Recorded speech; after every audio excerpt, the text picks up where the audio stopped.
연예인들이 가장 힘들어하는 게 뭐냐면요, 잊혀지는 겁니다. 대중들로부터 잊혀지는 것을 가장 힘들어한다고 그래요. 대중들에게 잊혀졌다라고 하는 것은 나의 정체성, 나의 존재 이유가 사라졌다 이렇게 생각하는 것 같습니다. 반면에 세월이 지나도 잊혀지지 않는 뭐 그런 연예인들도 있잖아요.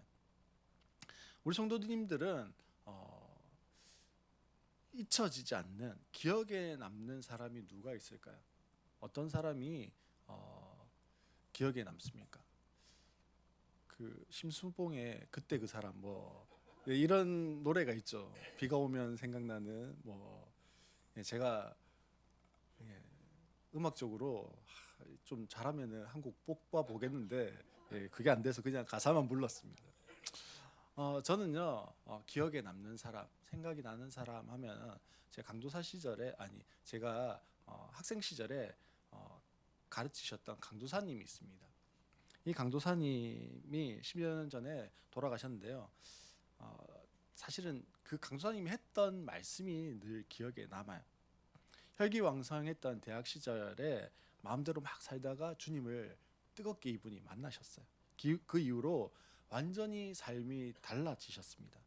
그리고 그 이후에 예수의 제자로 살아가려고 무단하게 애를 쓰셨던 것 같아요. 그래서 저희에게 늘 하셨던 말씀이 그리스도인은 바보처럼 살아야 된다. 바보처럼 살아라. 우리 바보처럼 살자. 이 말씀을 항상 하셨어요. 그리고 정말 그렇게 사셨습니다. 세상에서 바보처럼 그리스도인으로 살아가신 분은 그 말씀, 그것이 생각나니까 그분이 오래 기억되어지는 것 같습니다. 지난주 우리가 창세기 6장과 7장 말씀을 보았습니다. 창세기 6장과 7장은요 끝의 이야기였어요. 이제 홍수로 인류가 끝나는 이야기예요. 오늘 8장 말씀은요 반대로 시작의 말씀입니다. 먼저 1절에 보면 그때 하나님이 노아와 방주에 함께 있는 모든 들짐승과 길짐승을 돌아보실 생각을 하시고 이렇게 말씀하고 있습니다. 하나님께서 모든 인류를 심판하시기 위한 계획으로 홍수를 준비하셨잖아요. 창세기 7장 11절에 보면 땅속 깊은 곳에서 큰 샘들이 모두 터지고 하늘에서 홍수문들이 열려서라고 말씀하면서 하나님이 심판하신 세상은 지금 어떻게 이제 되어져 있을까요? 땅에서도 터지고 하늘에서도 열려서 심판하셨는데 그러면 이제 그 세상은 어떻게 되었냐고요. 상상을 해보실 수 있습니다. 사실 홍수로 이제 모든 것이 끝장난 인류, 지구는요 어떤 모습이었을까요? 하나님이 지금 홍수로 뭘 만드신 겁니까? 세상을 지옥으로 만드신 거예요. 사실은 엉망진창을 만들어 놓으셨으니까 그게 지옥 아니겠습니까? 하나님 창조하신 에덴 동산, 즉 하나님이 만드신 천국이 지금 뭘로 변해 있을까요? 지옥으로 변해 있습니다. 더 이상 하나님의 심판이 임한 이 세상에는요 하나님의 사랑과 하나님의 은혜와 하나님의 용서가 존재하지 않아요. 오직 하나님의 심판과 하나님의 진노만 있을 뿐입니다. 그렇게 하나님의 진노와 심판뿐인데 1절에 보니까 뭐라고 말씀합니까? 1절에 보니까 돌아보실 생각을 하시고 이렇게 말씀합니다. 개역 개정판에 보시면 기억하사 이렇게 돼 있어요. 하나님이요. 그러니까 생각을 하셨고 기억을 하셨대요. 그러면 하나님이 기억하시기 전까지 세상은 어떤 상태였을까요? 예, 지옥이었던 거죠. 즉 하나님의 은혜와 사랑과 용서가 없는 곳, 즉 지옥의 상태였습니다. 우리가 지옥의 한복판에 서 있는 거예요. 그 상태에서 내가 할 수 있는 것은요 아무것도 없습니다. 그런데 기억하셨다는 것과 땅속 깊은 곳에서 큰 샘들 큰 샘들과 하늘의 창문들이 닫혔다라고 하는 것은요 그곳에 하나님의 무엇이 임하기 시작한 겁니까? 사랑이 임했어요. 그리고 하나님의 은혜가 임했고 하나님의 용서가 임했는 거예요. 다시 말하면요 하나님의 홍수 심판이라는 지옥이 이제 변화되기 시작한 겁니다. 바로 기억하신가 닫혀짐을 통해서 이제 무엇으로 바뀌기 시작한 겁니까? 천국으로 바뀐 거예요. 뿐만 아니라 기억하셨다라고 하는 것이 하나님이요, 노아 홍수를 심판하신다고 바쁘셨잖아요. 막 큰 샘들이 터져 나오게 하고 하늘 홍수 문을 여시고 막 하나님 이거 하신다고 바빴어요. 그래서 잠시 동안 뭘 잊으셨어요? 노아를 잊으셨다가 아차 노아 이러면서 노아를 기억하시고 생각하신 게 아니라는 거예요. 하나님은요, 홍수를 일으키기 전부터 홍수가 일어나는 그 순간도 하나님이 지키시는 그 손으로 노아를 기억하시고 생각하시고 지키고 계셨다라는 거예요. 그리고는 그 지키심에 늘 어떻게 하지라고 보시다가 이제 이 노아가 그리고 이 방주가 안전하게 멈출 수 있도록 하실 계획을 하셨다라는 겁니다. 우리는요, 무엇인가 하나에 몰두하면 다른 것을 잊어버릴 때가 참 많아요. 근데 하나님 그러지 않으시는 분이에요. 하나님은요, 처음부터 끝까지 노아를 기억하고 계셨고 노아를 생각하고 계셨습니다. 사실 그렇잖아요. 우리가 지난주에도 설교 말씀 들으면서 봤던 것처럼 우리가 때때로 가장 힘든 때, 어려울 때 주님 어디 계셨습니까? 따질 때가 있습니다. 주님이 나를 잊으신 거 아닙니까? 저를 기억이나 하셨습니까? 나의 인생의 가장 힘든 시간 속에서 수없이 떠올릴 수 있는 질문들이에요. 그때 하나님 뭐 하셨어요? 그때 하나님 어디 계셨어요? 저를 기억이나 하십니까? 나를 아세요? 하나님 어디 계셨는데요? 하나님 내 기도 들어주십니까? 고민하게 됩니다.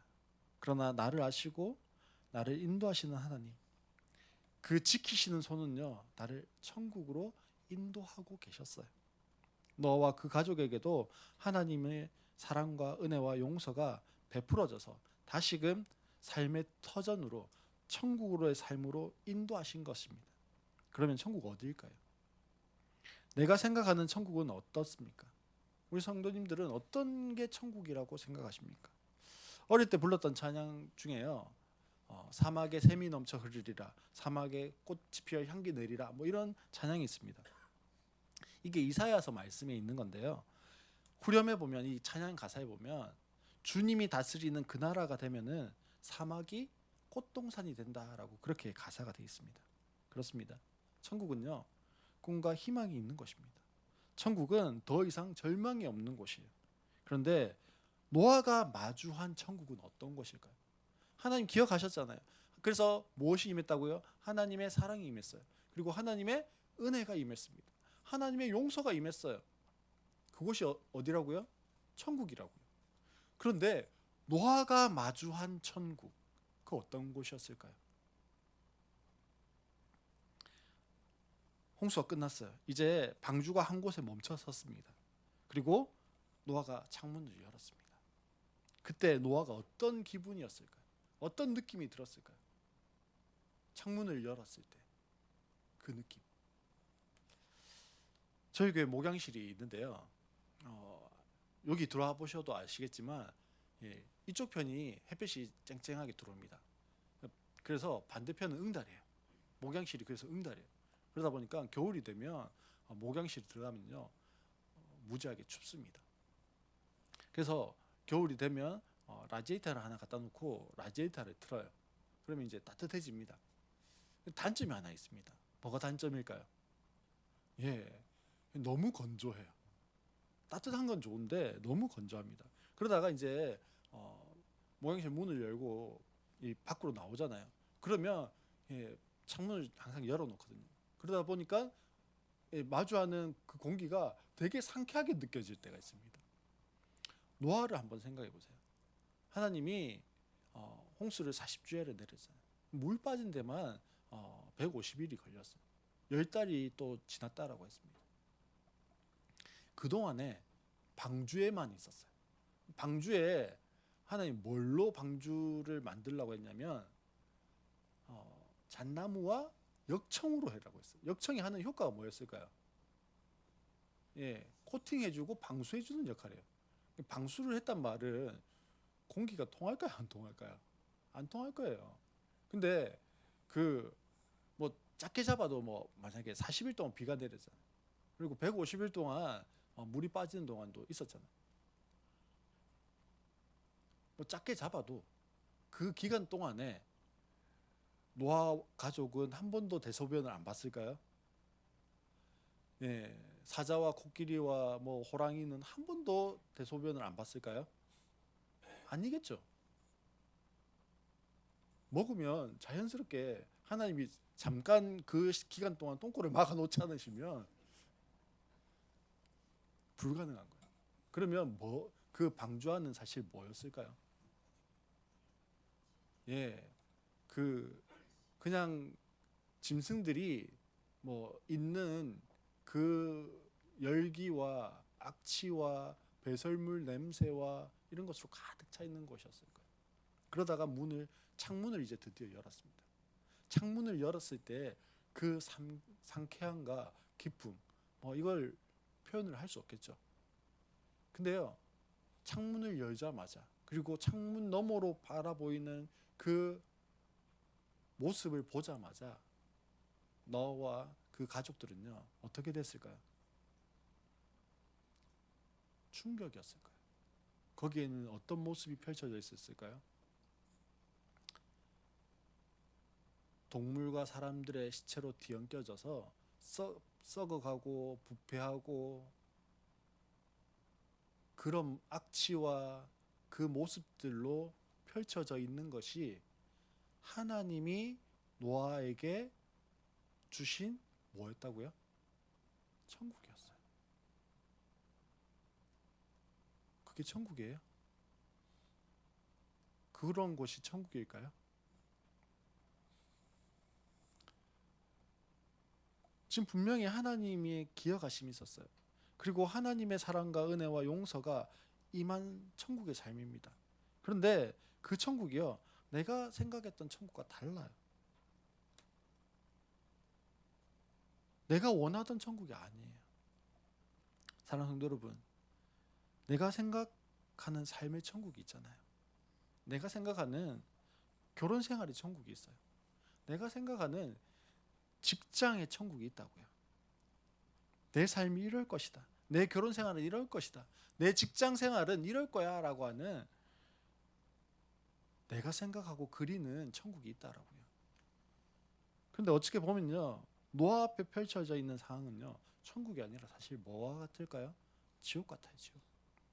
하지만 주님은 그곳이 천국이라고 말씀하십니다.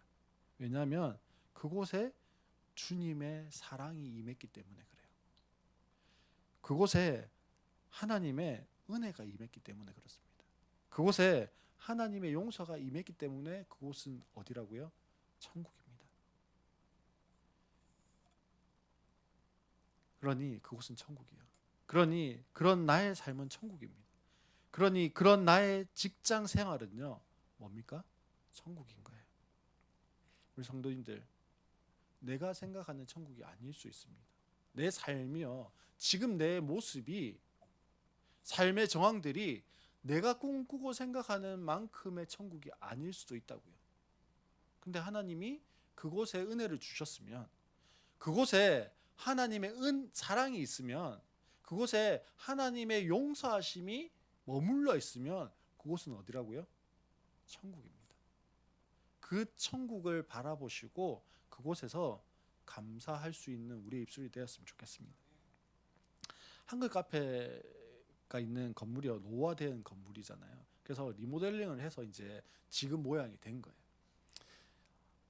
공사를 하는 동안에 이제 리모델링 공사를 막 했는데요.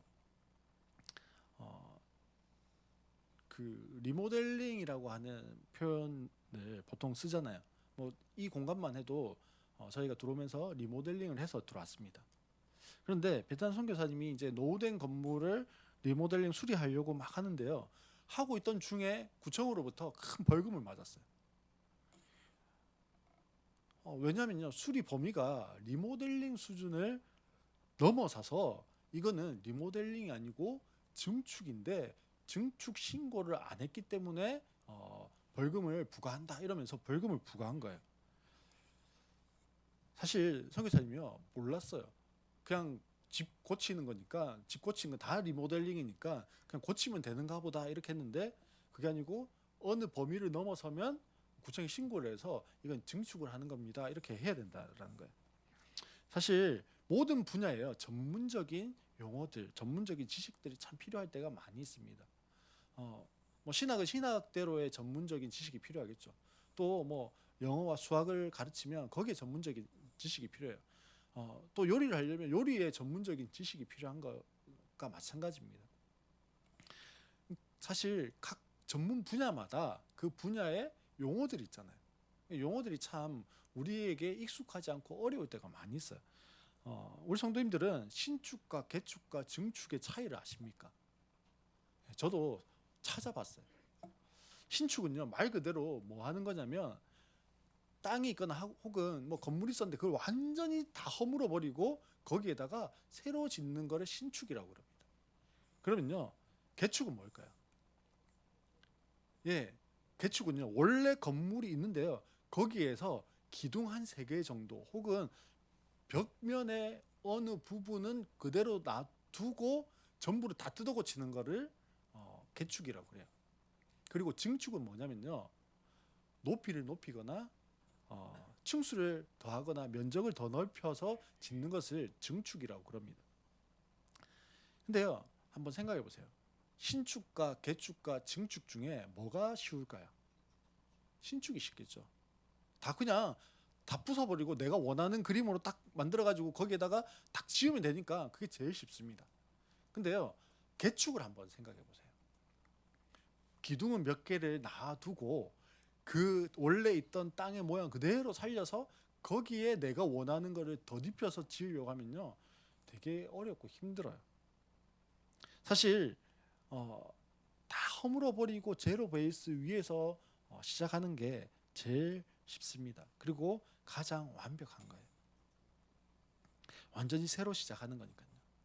하나님은요 홍수에서 살아남은 노아 가족을 기억하셔서 아라랏산에 멈추게 하시고요 150일 동안 물이 빠지게 하시고 이제 모든 짐승과 노아와 그 가족들이 방주에서 나오게 하셨어요. 이제 세상에 있는 사람은요 노아와 그 가족 7명밖에 없습니다. 노아의 가족 총 8명이요 제로 베이스에 선 거예요. 조금 전에 제가 신축, 개축, 증축 이런 용어들을 썼는데요 제로 베이스에 선 노아의 가족 8명은요 혹은 이 지구는요 하나님의 편에서 보면요 신축 현장일까요? 아니면 개축 현장일까요? 예, 개축 현장이에요. 왜 개축 현장이죠? 하나님은요 원래 신축을 하셨어요. 처음에 천지 창조를 하셨어요. 어떻게 창조하셨습니까? 예, 6일 동안에 창조를 하셨습니다. 아무것도 없던 가운데 6일 동안에 창조하셨어요. 그리고 6일째에 누구를 창조하셨습니까? 아담과 하와를 창조하셨습니다. 근데요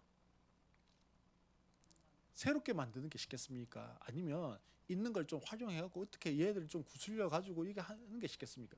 새롭게 하는 게 쉬워요. 근데 하나님은요 완전히 쓸어버리고 그냥 뿅 없어지게 하고 다시 만드시면 되는데 누구를 남겨두셨어요? 노아와 그 가족을 남겨두셨습니다. 홍수 심판으로 전 인류를 사라지게 쓸어버리셨는데 그 중에서 노아의 가족 8명은 살려두셨다고요. 왜 하나님께서는요 굳이 노아의 가족을 살려두시고 노아의 가족을 위해서 방주를 만들라 하시고 방주를 만드는 동안 기다리시고 방주를 홍수 기간 동안 지키시고 그 다음에 아라랏산에 정박하게 하시고 물이 빠지는 150일 동안 그런 수고를 하셔야 했을까요? 왜 하나님 그렇게 하셨죠? 그렇게 번거롭게 하지 않고 그냥 노아까지도 다 정리하고 새로 하나님이 흙으로 빚어서 만드시고 그 코에 생기 불어 넣으시면 되잖아요. 왜 그러셨을까요? 하나님은요 약속에 신실하신 분이에요. 하나님의 약속 때문에 그렇습니다. 창세기 3장 15절에 보면 여자의 자손을 통하여서 누가 오신다고 했습니까? 예수님이 오신다고 했습니다. 여자의 자손인 노아를 통해서 예수님이 오시겠다라고 하는 약속을 하나님이 기억하신 거예요. 그래서 그 약속을 너무나 신실하게 이어가고 계시는 중입니다. 그러니 여자의 자손 한 대는 살려놓으신 거예요.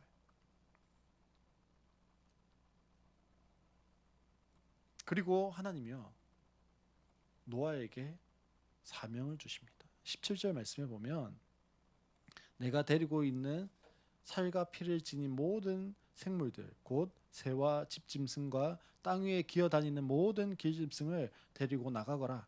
그래서 그것들이 땅에서 뭐 하고요? 생육하고 땅에서 번성하게 하여라. 생육하고 번성하게 하라는 명령. 이 명령은요, 하나님께서 아담과 하와에게 처음 주셨던 명령입니다.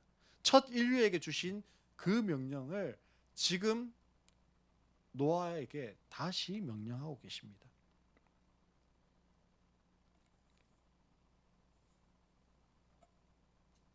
하나님이요, 왜 노아에게 이 명령을 주시고 계실까요?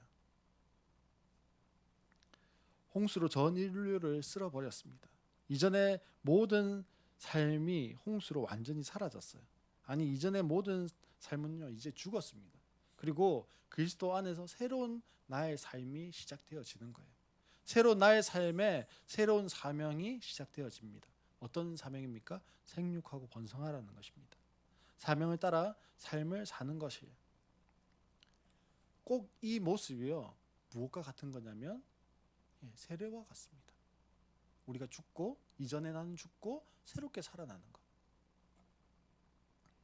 오늘 나의 삶은요, 새로운 시작에 놓여 있습니다. 이전의 나로 살아가는 것이 아니라 새로운 나로 그리스도의 제자로서의 삶을 시작하게 되는 거예요. 뿐만 아니라 궤적으로 이 말씀을 묵상해 보니까요, 새로운 시작에 놓여져 있는 것 같습니다. 2018년 일상으로 교회가 시작되게 하시고 이곳에 모인 함께하는 성도들이 있게 하셨습니다. 그리고 오늘 하나님은요, 일상으로 교회가 새로운 시작에 놓이게 하셨어요. 바로 정인태 목사님 가정이 함께함으로 새로운 시작을 하게 하셨고 일상으로 교회에 새로운 사명을 주시는 때라고 생각되어집니다. 하나님께서 일상으로 교회를 제로 베이스 위에 두셨는데요, 완전히 허물어 버리고 새로운 시작을 하게 하신 것이 아니라 일상으로 교회라고 하는 터 위에서 새로운 시작을 하게 하셨습니다. 사랑하는 성도 여러분, 일상으로 교회가 새로운 시작을 하는데 노아의 가족 8명처럼 함께 할 수 있는 우리 성도들이 있어서 감사합니다. 그리고 나의 삶에도 여전히 새로운 시작의 시점이 되면 좋겠습니다. 오늘 우리 여기 앉아 있는 우리 한 사람 한 사람의 삶 가운데 하나님이요, 마련해 놓으신 제로 베이스가 있을 거예요. 지금 나의 삶의 제로 베이스는 무엇일까요? 하나님께서 새롭게 창조하시고 이제 새롭게 지금부터 다시 이전 것들은 전부 다 쓸어버리고 이제 새롭게 여기에서 시작하는 거야 하는 그 새로운 시작은 무엇일까요? 또 하나님께서요, 제로 베이스 위에 두시기 위해서 내 삶 가운데 정리해버렸던 것들은 무엇이 있을까요? 오늘 나는 새로운 시작을 위해서요, 무엇부터 시작을 해야 할까요? 제로 베이스 위에 있다면 그 위에서 시작할 거잖아요. 그러면 나는 오늘 그 새로운 출발을 위해서 무엇을 시작할까요? 무엇부터 시작하면 될까요? 시작하는 거예요. 작은 것부터 시작하는 겁니다. 거창하지 않아도 되는 겁니다. 거창하지 않아도요, 시작하는 거예요. 아기가 태어나면요, 제일 처음 도전하는 게 뭘까요? 뒤집는 거예요. 이제 시간이 지나고 나면요, 그건 자는 건 도전 안 해도 돼요. 근데 도전해야 되는 건 뒤집는 걸 도전해야 돼요. 뒤집으면요, 여기만 보이던 세상이 이렇게 보이기 시작합니다. 뒤집기. 그 다음 뭐 할까요? 뒤집고 나면 길려고 이제 노력합니다. 그러다 보면요, 또 설려고 하죠. 아기에게 뒤집기는요, 대단한 도전일 수도 있지만 어른들이 보기에는 대단한 도전이 아니에요. 뭐 이제 태어났으니까 뒤집겠지. 좀 있으니까 기겠지. 근데요, 시작하잖아요. 도전하는 거예요. 새로운 시작이 우리 앞에 놓여져 있고요. 그 시작을 위해서 하나님 원하시는 삶을 위해서, 사명을 위해서 내가 작은 것 하나를 시작하는 겁니다. 제가 이 말씀을 준비하면서 그럼 나에게 새로운 시작은 무엇일까? 무엇을 시작해 보아야 하는가 생각해 보았습니다. 저는요, 사실 계획적인 사람이 아니에요. 규칙적인 사람도 아닙니다. 규칙적인 걸 싫어하는 사람이에요. 그래서 정했습니다. 나에게 새로운 시작은 적어도 오늘 하루를 계획을 한번 세워보자라고 하는 것이었습니다. 그래서 하루를 계획하고 그 계획에 따라서 하루를 한번 지내보려고. 뭐 물론 몇 시에 몇 시에 몇 시 이렇게는 안 되지만 적어도 몇 가지를 이루어가는 하루, 그것을 한번 살아가 보려고 그 일주일을 한번 도전해 보려고 합니다. 사랑하는 성도 여러분, 하나님 우리에게 새로운 시작을 주셨어요. 새로운 시작에 놓여 있습니다. 지금 제로 베이스 위에 섰어요. 거기에서 어떤 하나하나를 쌓아 올라가시겠습니까? 큰 거, 거창한 거, 위대한 것, 그것들 계획하지 마시고요. 오늘 나의 삶의 한 걸음을 하나님과 함께하기 위해서 무엇을 할지, 그것들을 한번 생각해 보시고 그것들을 이 시간에 좀 결단했으면 좋겠습니다.